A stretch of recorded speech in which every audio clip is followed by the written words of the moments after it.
ত্রাটক হলো একটি powerful meditation.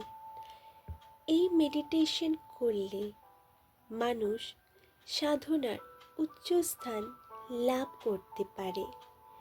বিভিন্ন ধরনের ত্রাটক মেডিটেশন আছে।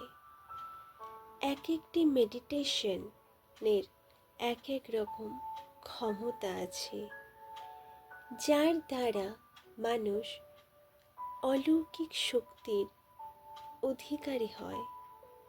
এইসব প্রকার ধ্যানের মধ্যে ত্রাটক হল এক প্রকার ধ্যান।